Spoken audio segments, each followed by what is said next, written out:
जय महाराष्ट्र. महाराष्ट्रातील तमाम पात्र लाडक्या बहिणींसाठी एक महत्त्वाचा अपडेट आहे. मागील 4 ते 5 दिवसात या बातम्या येत आहेत, की मकर संक्रांतीनिमित्त लाडक्या बहिणींना एकत्र 3,000 हप्ते येणार.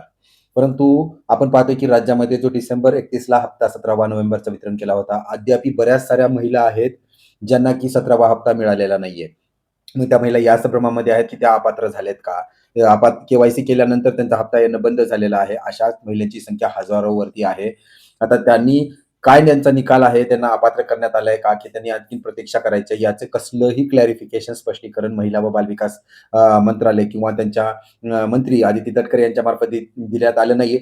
आणि 8 दिवसानंतर लागलीच या बातम्या येत आहेत, की एकत्र 3,000चा हप्ता येणार. आता सरकारची तयारी तर पूर्णपणे झालेली दिसतीये, की एकत्र 3,000 हप्ते रुपये 2 महिन्याचा हप्ता हा देण्याची तयारी सरकारनं दर्शवलेली आहे. त्याच्या संदर्भात जे काही जाहिरातबाजी आहे, नेते मंडळीकडनं पण करण्यात आली होती. बऱ्याच साऱ्या नेते मंडळाने पोस्टर्स वगैरे दिले होते, की लाडक्या बहिणीला संक्रांतीनिमित्त म्हणजे 14 जानेवारीच्या अगोदर ₹3,000 एकत्र येतील.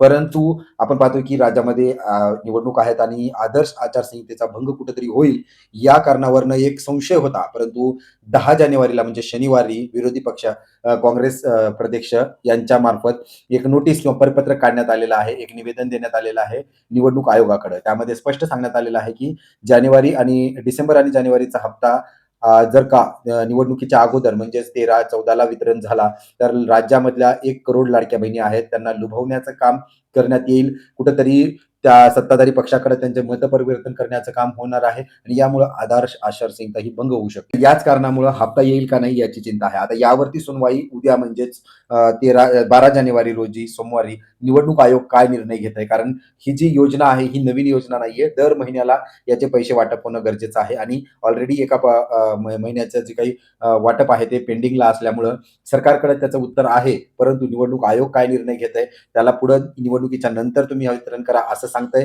की त्या आक्षेपाला किंवा त्या निवेदितेला फेटाळतंय. हे उद्याच आपण पाहूया आणि जे काही त्याच्याबद्दलचा निर्णय असेल, जी-आर काढून लागलीच 2 दिवसात हप्ता वितरण होईल यावरती ही शंका आहेच. परंतु आशा करूया, की येणाऱ्या 2 दिवसात जे काही आहे ते चित्र स्पष्ट होईल. जे काय असेल ते मी तुमच्यापर्यंत पोहोचवण्याचा प्रयत्न करेल. त्यासाठी विनंती आहे, चॅनलला सबस्क्राईब करायला विसरू नका. धन्यवाद.